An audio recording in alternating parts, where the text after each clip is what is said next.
escrito na CLT antiga, que trazia propositadamente, à época da sua edição, normas que lhe permitiam, naquele momento histórico, se afastar do processo civil.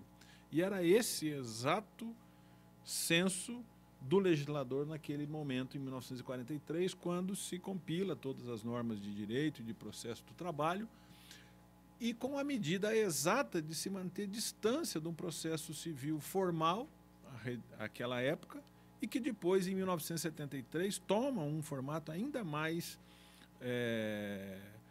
comprometido com um rigorismo processual em relação aos seus institutos e aos seus prazos, se afastando um pouco da busca efetiva do direito.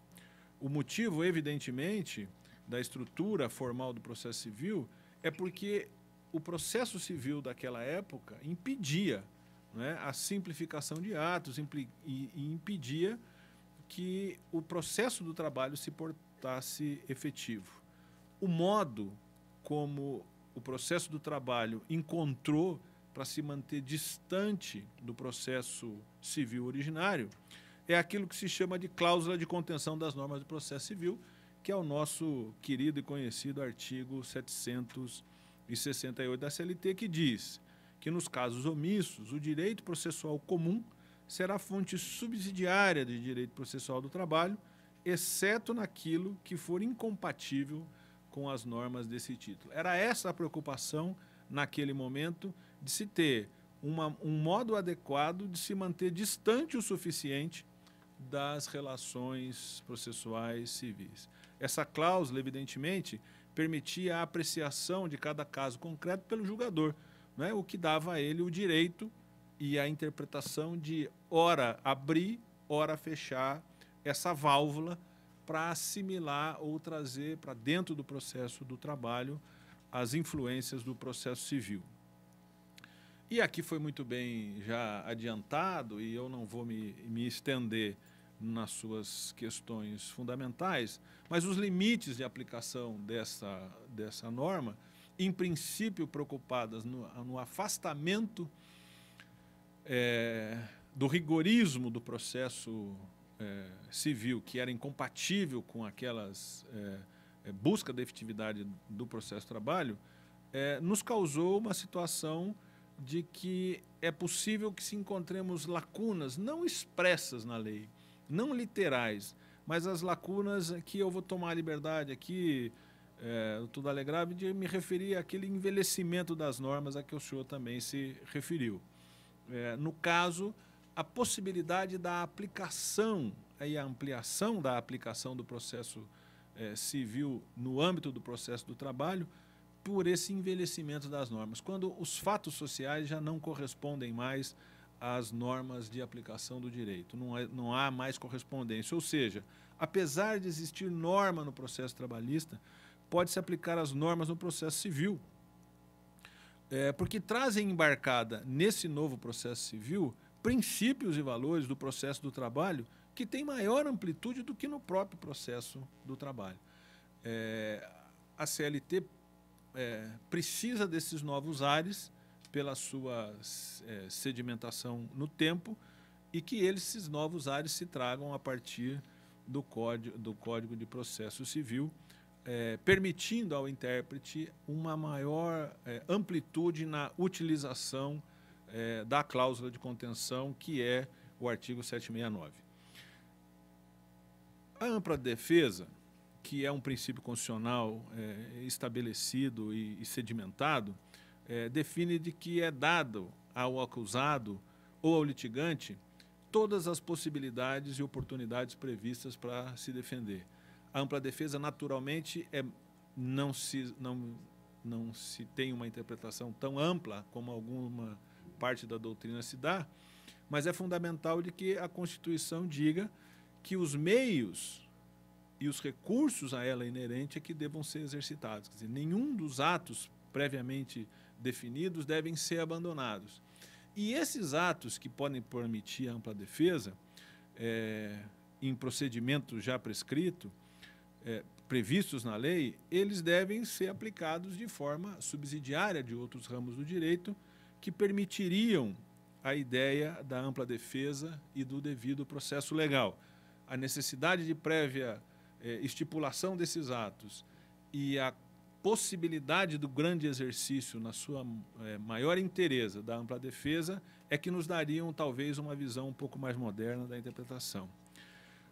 O nosso Código de Processo Civil, que traz embarcada essa ideia do devido processo legal, era, até o novo CPC, o Código de 73, a que me refiro, evidentemente, o código da minha época, como disse o doutor Marcos no começo, né, foi aquele que estudamos, trazia um conjunto de atos ordenados, ordenada lógica, enfim, toda aquela sequência de aspectos formais que parece muito adequado que tenhamos nos separados, né? Mas a tradição inglesa do conceito do due process law é de que haja embutido nele uma questão principiológica no que diz respeito à sua justeza. E é aqui, então, que o novo Código de Processo Civil aparece. Ele traz a oportunidade de que os tribunais e os juízes, os intérpretes do novo Código, possam usar o princípio de justiça. E é o que eu me proponho a defender aqui. Trago aos senhores, ousadamente, e aos intérpretes do direito processual do trabalho, processo civil, de que usem, junto com a cláusula de contenção, o princípio da ampla defesa, que foi formalmente apresentado com detalhes na nossa memorável conferência de abertura, em que tenhamos um novo parâmetro, um novo paradigma para utilização dessa aproximação entre o Código de Processo Civil e o Código e o processo do trabalho. A utilização da ampla defesa deve ser utilizado como o meio adequado de se superar a cláusula de contenção prevista no artigo 769. O processo previsto no Código de Processo Civil novo não colide, as normas não colidem com o procedimento do processo do trabalho e, ao mesmo tempo, ampliam a possibilidade de defesa, o que pode permitir à parte exercer com maior efetividade, considerando, nesses termos, recebido o Código de Processo Civil, acolhido pelo processo do trabalho. É claro que algumas normas do novo Código de Processo Civil não se prestam, evidentemente, a preencher lacunas do processo do trabalho por estarem fora da sistemática, mas também não colidem. E se elas não colidem e ampliam a possibilidade de defesa, não há motivo para que se rejeite a aplicação e ampliação do processo. Se elas são neutras e ampliam o direito de defesa, por serem mais justas e abrangentes, elas devem ser consideradas pelo intérprete e por aqueles que manejam o direito. Eu vou dar dois exemplos apenas, doutor Fortunato. Vou dar dois exemplos aqui para que a gente possa tratar do que é que eu estou a me referir. E vou tratar, evidentemente, do tema que me foi proposto, que é a ordem dos processos nos tribunais. O primeiro deles, a que me refiro, evidentemente, é o caso do artigo 937 do novo Código de Processo Civil. O que é que diz o novo Código de Processo Civil? Ele estabelece que aos advogados é dado a garantia de se pronunciarem em sustentação oral pelo prazo de 15 minutos. O Código traz essa expressão, mas é preciso que façamos aqui uma retrospectiva do que aconteceu historicamente. O antigo Código de Processo Civil dizia que também eram de 15 minutos o tempo destinado à sustentação oral pelos advogados no tribunal, na sustentação oral. Mas ocorre, e vocês, talvez a grande maioria se lembre disso aqui, em 1994, quando veio o novo Estatuto da Ordem, o novo Estatuto da Ordem previa expressamente esses 15 minutos, mas a luta da Ordem dos Advogados, é uma luta, uma bandeira histórica, não se tratava especificamente em relação ao tempo, mas ao momento da sustentação oral.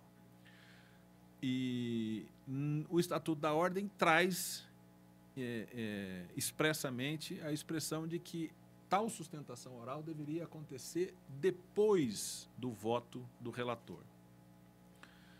Vou esclarecer o que disse aqui a respeito do artigo 937 do novo Código de Processo Civil, em que ele diz que a sustentação oral será de 15 minutos, mas ela será seguinte à descrição do caso pelo relator, o que não significa dizer depois do voto do relator, é apenas a partir do relatório. Então, voltando ao que estava me referindo ao aspecto histórico, o Estatuto da Ordem previa os tais 15 minutos depois do voto do relator. Esse artigo do Estatuto da OAB sofreu uma ação direta de inconstitucionalidade e perdeu a sua vigência. E perdeu-se junto com a sua vigência de sustentação após o voto do relator os tais 15 minutos, porque foi assim que o Supremo interpretou.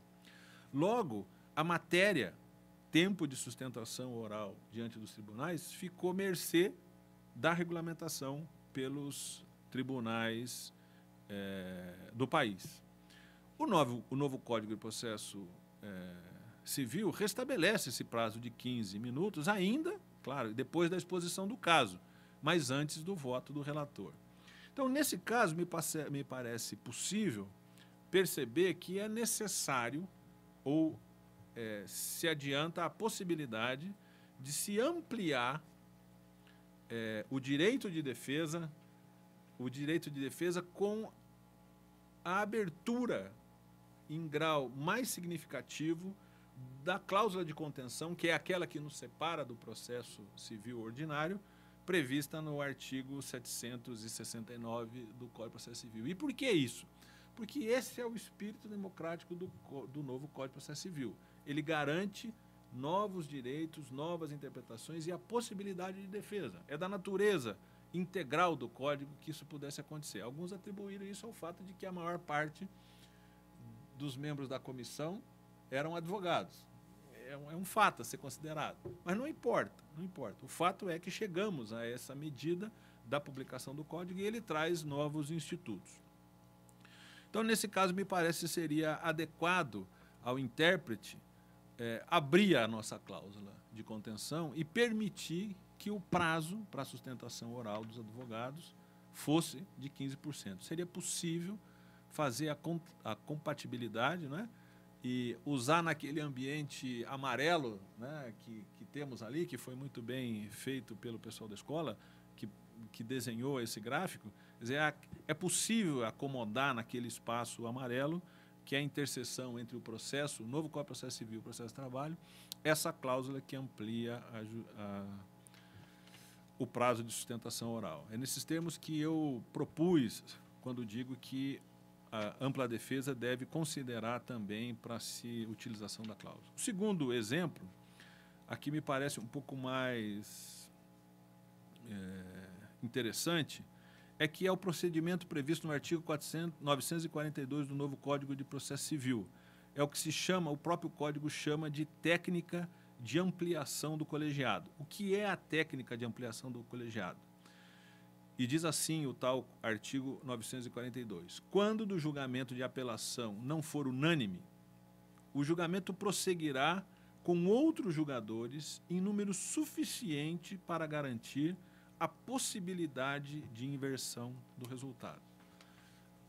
Alguns doutrinadores, alguns colegas, enfim, aqueles que se aventuraram a escrever sobre o assunto, mencionaram haver um paralelo entre esse novo instituto e os embargos infringentes.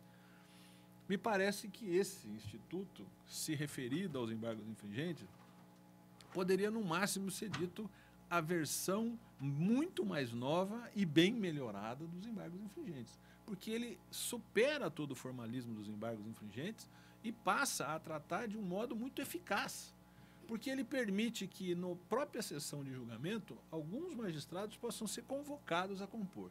O que é essa nova técnica que se destaca?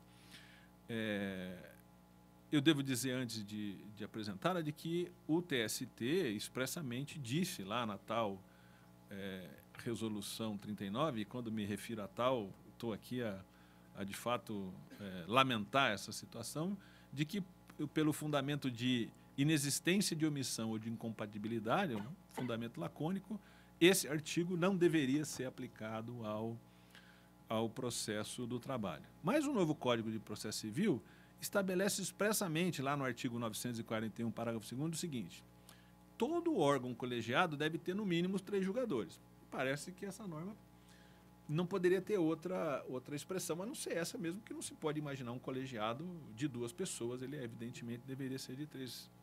Mas o espírito que decorre dessa informação é que, se o julgamento numa turma ou numa Câmara não foram com 3 unanimemente, esse julgamento deve ser modificado e deve ser ampliado. O que é que está querendo dizer o legislador aqui?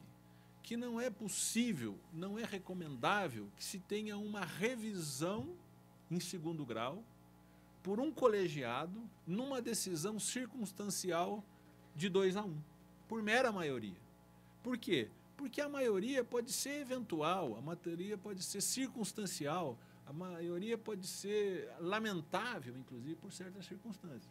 Então, não é justo que o jurisdicionado, num processo de revisão de 1º grau, no 2º grau, tenha o seu direito revisto ou não revisto por mera maioria. O que propõe o Código de Processo Civil é que, instalado não decidido por unanimidade, ou seja, por mera maioria, é necessário que se convoque tantos juízes quantos sejam necessários para rever o julgamento a um limite de reversão do resultado.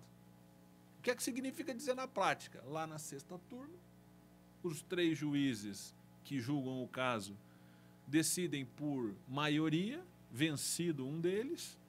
É preciso que o presidente da 6ª turma convoque mais 2 desembargadores para que, compondo o julgamento daquela matéria ou do processo como um todo, permitam um mínimo de decisão de 3 juízes em concordância. E aí, então, o jurisdicionado terá uma decisão por 3 juízes concordes. O resultado será ou sempre 3-2, 4-1 ou 5-0. Mas não é possível permanecer o julgamento por apenas 2 julgadores numa maioria eventual. Me parece, com respeito àqueles que pensam de modo contrário, que é uma das mais extraordinários avanços que o Código de Processo Civil traz quando reconhece que é preciso dar ao jurisdicionado uma tratativa mais ampla, que a ideia do 2º grau passe efetivamente não só por todos os rigorismos que se descreveu até agora, mas passe também pelo debate implantado. E propõe situações muito rápidas e muito fáceis de serem resolvidas, como nós resolvemos quando no tribunal e na turma ou na Câmara temos algum impedimento com a convocação de juízes para compor essa maioria, e se resolve definitivamente. Nesses termos é que me parece também que essa tão técnica de julgamento do artigo 942 indica uma possibilidade de ampla defesa pelo viés da interferência da maioria de mais julgadores apreciando o mesmo caso.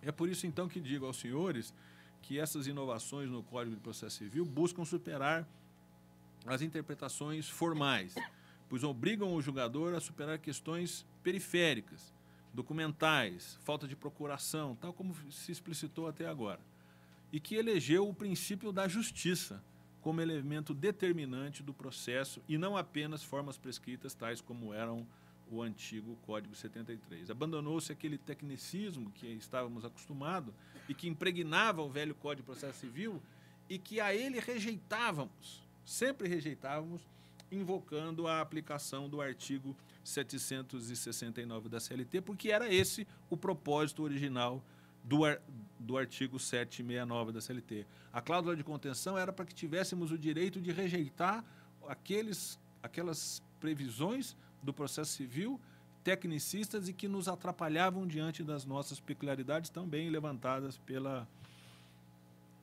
pelas pessoas que nos antecederam.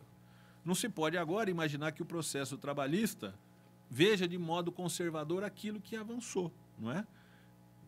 Por proteção, invoca-se o artigo 769 para que não se aplique o formalismo do velho Código de Processo Civil. mas esse tempo já é passado, né? Devemos, evidentemente, manejar a cláusula de contenção pelos novos rumos e ventos do Código de Processo Civil novo, mais justo, mais garantidor da ampla defesa. É assim que eu me apresento, senhor presidente. Muito obrigado.